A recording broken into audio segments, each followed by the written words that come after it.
जय माता रानी प्रिय भक्तों, कैसे हैं आप सब। आशा करती हूँ कि आप सब लोग बहुत अच्छे होंगे और जहाँ भी होंगे अपना और अपने परिवार का ख्याल रख रहे होंगे। तो आप सभी को नवरात्रि आने वाली है, उसकी बहुत बहुत शुभकामनाएं। स्वागत है आपका मेरे चैनल लिसनिंग जोन में। आज की इस वीडियो के माध्यम से हम बात करने वाले हैं कि नवरात्रि पूजन में हमें किस किस सामग्री की आवश्यकता होगी। जैसे जो ज्वारे उगाते हैं बहुत सारे लोग, तो उसमें क्या सामग्री चाहिए, कलश में कौन सी सामग्री चाहिए, पूजन के लिए हमें किस किस सामग्री की आवश्यकता होगी। तो आज की इस वीडियो में हम पूरी जानकारी आपको देंगे और आशा करती हूँ कि आप वीडियो लास्ट तक देखेंगे।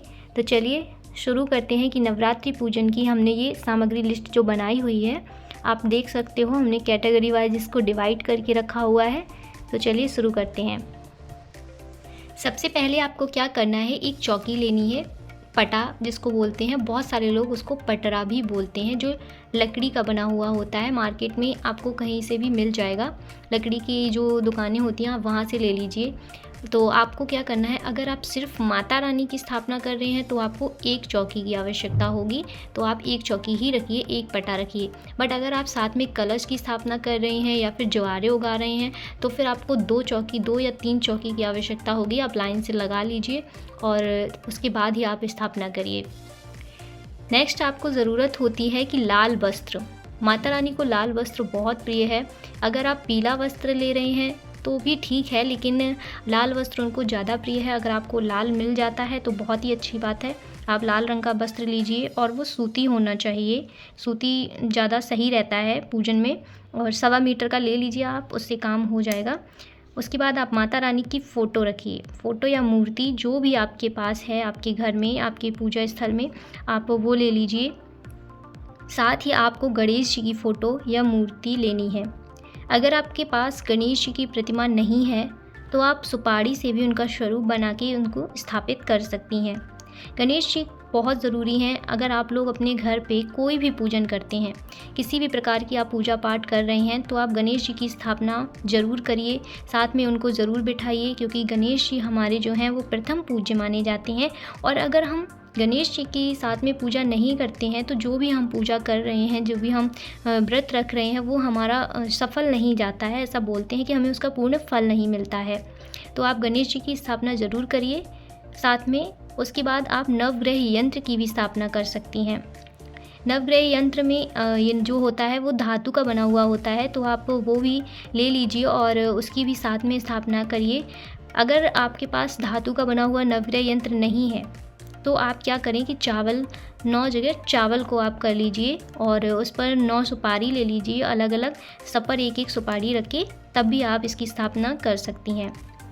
फिर आप षोडश मातृका का भी स्थापना कर सकती हैं, और नहीं तो उसको चावल को रख के और 16 सुपारी या फिर हल्दी की गांठ, उससे आप स्थापना कर सकती हैं। ये दोनों जो हैं, नवग्रह यंत्र और षोडश मातृका, ये आपके ऑप्शनल हैं। अगर आप इसको करना चाहते हैं तो अवश्य करिए, और अगर आप नहीं करना चाहते हैं तो कोई बात नहीं, आप इनको छोड़ भी सकते हैं, बाकी सारे आप फॉलो कर सकते हैं। उसके बाद आपको एक लाल चुनरी चाहिए होगी, 1 या 2 ले लीजिए, उससे आपका काम होगा। उसके बाद आप पंचामृत बोलते हैं, जो विग्रह स्नान के लिए प्रथम दिन हमें ये चाहिए होता है। हर दिन हमें इन सब चीज़ों की आवश्यकता नहीं होगी, हमें ये प्रथम दिन के लिए चाहिए। तो पंचामृत भी आप उनकी विग्रह स्नान कराने के लिए आपको चाहिए। जो पंचामृत वो कच्चा दूध, अगर नहीं है तो कच्चा दूध भी आप ले सकते हैं। एंड गंधोदक स्नान, गंधोदक स्नान में क्या होता है, हमें जल में चंदन डाल के स्नान कराना होता है। तो जल जो होता है उसमें हम चंदन डाल के फिर स्नान कराते हैं, उसकी हमें आवश्यकता होगी। और श्रृंगार सामग्री की हमें आवश्यकता होगी। श्रृंगार सामग्री में आप 16 श्रृंगार ले सकते हैं कोई भी, और अगर आप 16 श्रृंगार नहीं ले सकते हैं तो आप 7 या 5 तो श्रृंगार का सामान रखिए ही रखिए। और अगर आप कुछ भी नहीं ले सकते तो एक सिंदूर की डिब्बी अवश्य ही माता को अर्पित करिए। अब हम बात करेंगे कलश घट स्थापना सामग्री की। तो कलश को हम बहुत सारे लोग घट भी बोलते हैं, घट स्थापना। तो कलश की स्थापना में हमें किस किस सामग्री की आवश्यकता होगी, अब हम वो आपको बताने वाले हैं। सबसे पहले हमें एक कलश चाहिए। कलश मिट्टी या धातु का होना चाहिए। ज़्यादातर आप कोशिश करिए कि आपको धातु का ही कलश लेना है, जो पीतल या तांबे का होता है। मिट्टी का ना लें तो ठीक है, अगर मिल किसी के यहाँ, जैसे लोग बाहर रहते हैं, कहीं बाहर मतलब विदेश में रह रहे हैं, वो वीडियो देख रहे हैं, या और कहीं बहुत सारे लोग ऐसी जगह पे रहते हैं जहाँ पे उनको पीतल या तांबे की धातु का नहीं मिलता है कलश। तो अगर मिट्टी का मिल रहा है तो ठीक है, नहीं तो फिर आप धातु का ही लेने की कोशिश करिएगा। तो हमें एक कलश की आवश्यकता होगी। फिर आपको जल चाहिए, जो गंगा जल होना चाहिए। उसके बाद आपको आम, पान या अशोक के पत्ते चाहिए। आप कोई भी एक ले लीजिए, ठीक है, या तो आप आम के पत्ते मंगा लीजिए, या फिर पान के मंगा लीजिए, या फिर अशोक के पत्ते मंगा लीजिए। तीनों नहीं चाहिए, और ये हमें पहले दिन चाहिए, नवरात्र के पहले दिन, क्योंकि हम कलश की स्थापना पहले दिन ही करेंगे और वो कलश हमारा 9 दिन तक रखा रहेगा। ऐसा नहीं है कि आपको हर दिन प्रतिदिन इन चीज़ों की आवश्यकता होगी। तो पहले दिन ही हमें चाहिए, इसलिए आप पहले दिन एक दिन ही आम, पान या अशोक किसी के भी पत्ते मंगा सकते हैं, जिसमें आप 5, 7, 11 कोई भी मंगा सकते हैं। या तो आप 5 पत्ते मंगा लीजिए, या फिर 7 या 11 पत्ते मंगा लीजिए।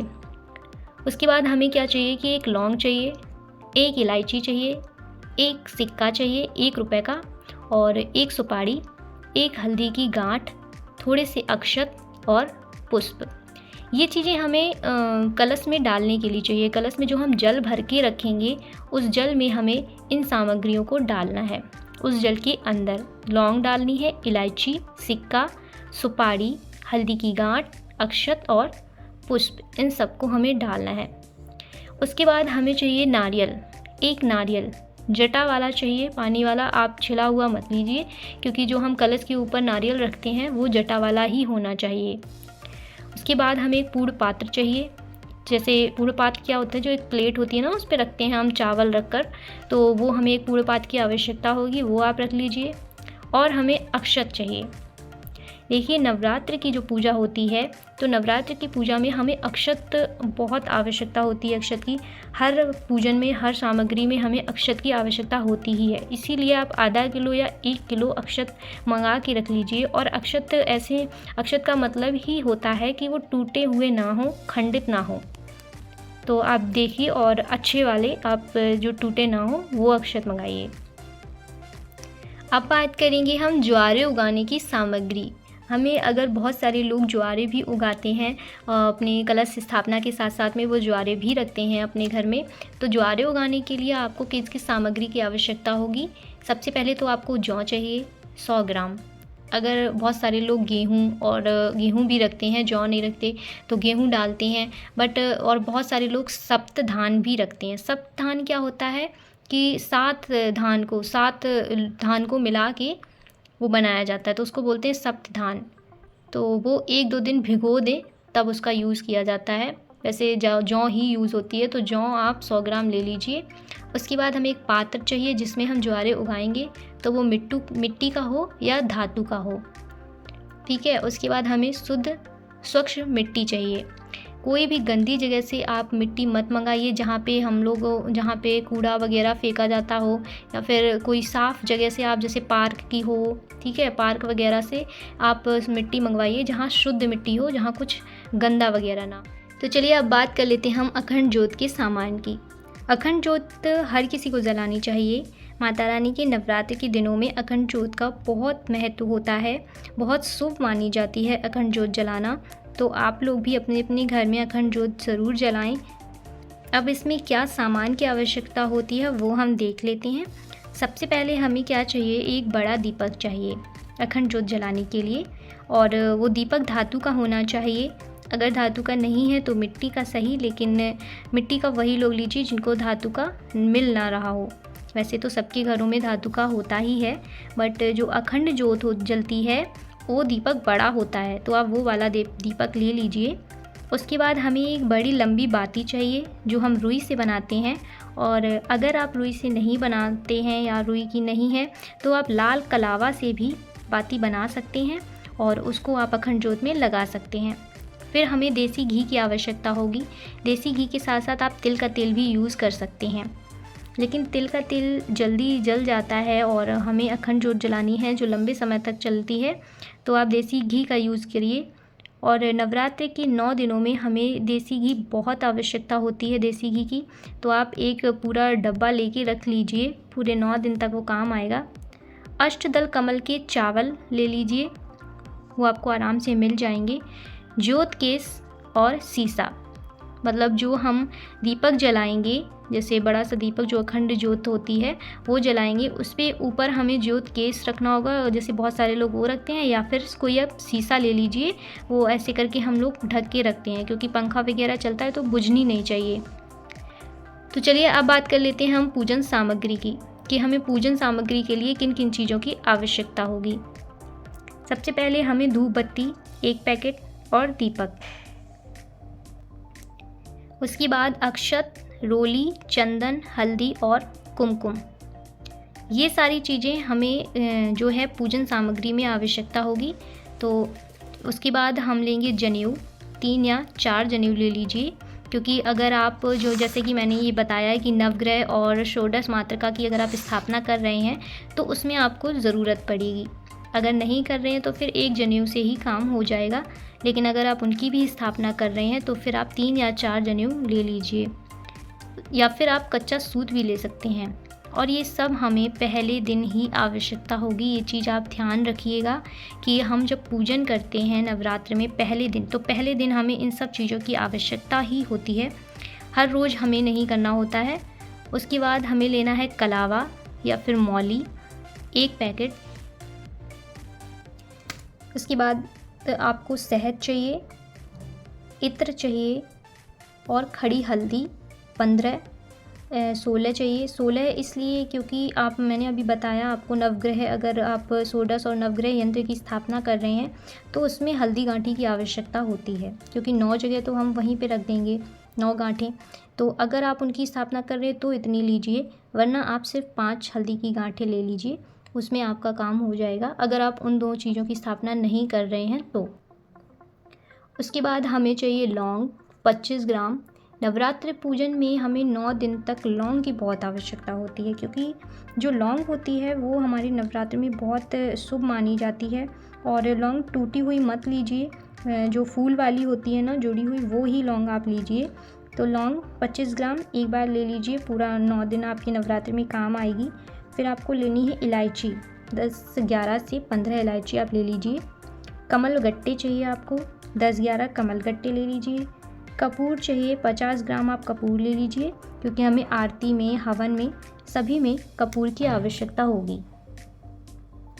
उसके बाद हमें पान चाहिए होंगे, 10 से 11 पान हमें चाहिए। आप एक ही बार, एक दिन जिस दिन आप पहले दिन नवरात्रि पूजन करेंगे उसी दिन आप पान मंगा लीजिए और अपने फ्रिज में रख लीजिए। जैसे ऐसा नहीं है कि आपने आज मंगाए कल फिर आप मंगा रहे हैं, तो एक बार मंगा लीजिए और आप अपनी उसको फ्रिज में रख सकते हैं। तो पान मंगा के 10 या 11 पान मंगा के आप फ्रिज में रख लीजिए।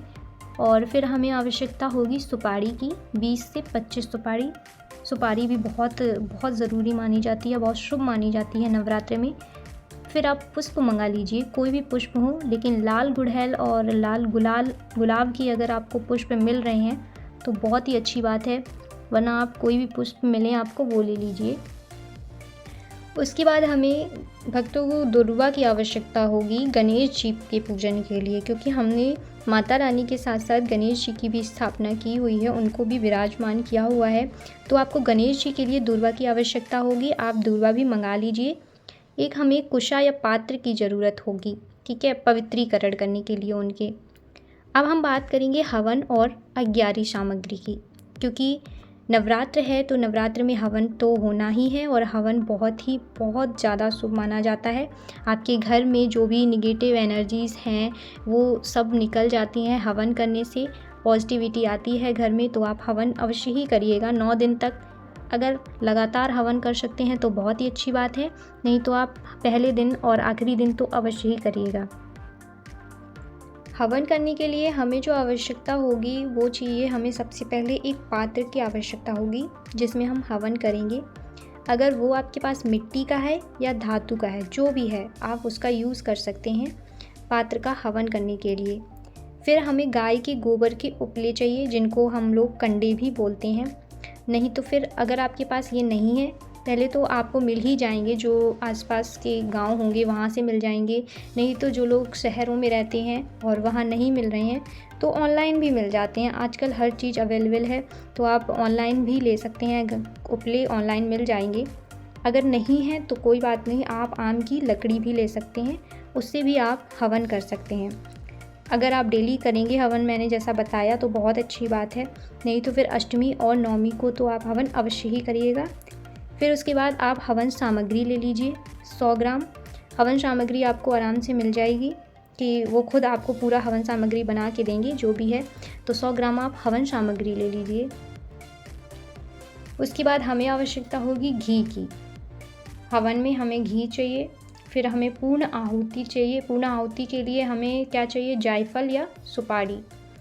तो मैंने पहले ही बताया था कि आप सुपारी और घी और लौंग, ये चीज़ें आप लेकर ज़्यादा मात्रा में रख लीजिए, क्योंकि हमें हवन में चाहिए होता है और उनको चढ़ाने के लिए भी लौंग ज़रूरत होती है। घी भी दिए के लिए चाहिए। डेली आप अखंड जोत जला रहे हैं तो उसमें भी आपको घी लगेगा, तो आप ज़्यादा चीज़ें ये लेके रख लीजिए एक साथ ही। उसके बाद हमें गूगल लोबान भी चाहिए। धुआं, और मतलब जो लोग धुनी बोलते हैं, पूरे घर में आप देंगे तो गूगल लोबान का दिया जाता है, तो गूगल लोबान भी मिल जाएगा, वहाँ से आप ले लीजिए। और गूगल लोबान का जो धुआं है वो धुनी आप पूरे घर में एक बार तो ज़रूर ही दीजिए, या चाहे सुबह के टाइम पे या शाम के टाइम पे। फिर हमें चाहिए जौ, तिल और कमलगट्टे, ये हमें आहुति के लिए चाहिए। उसके बाद हमें लौंग और बतासे भी चाहिए, जो हम हवन में यूज़ करेंगे। हवन के लिए जब हम हवन करेंगे तो उसमें हम लौंग भी डालते हैं, फूल वाली, पूरी टूटी लौंग बिल्कुल भी मत लीजिएगा। तो हमें लौंग चाहिए और बतासे चाहिए हवन के लिए। चलिए, तो अब हम बात करते हैं भोग और प्रसाद की। वैसे तो सब लोग अपनी अपनी पसंद का ही प्रसाद बना सकते हैं, लेकिन भोग प्रसाद में हमें सुबह और शाम क्या क्या करना चाहिए वो हम देख लेते हैं। लौंग और बतासे, ये आप 250 ग्राम ले लीजिए भोग लगाने के लिए। भोग लगाने में भी हम लौंग और प्रसाद का यूज़ कर सकते हैं। बतासे कौन से, वो मीठे वाले जो आते हैं सफ़ेद रंग के, वो वाले हमें बतासे चाहिए।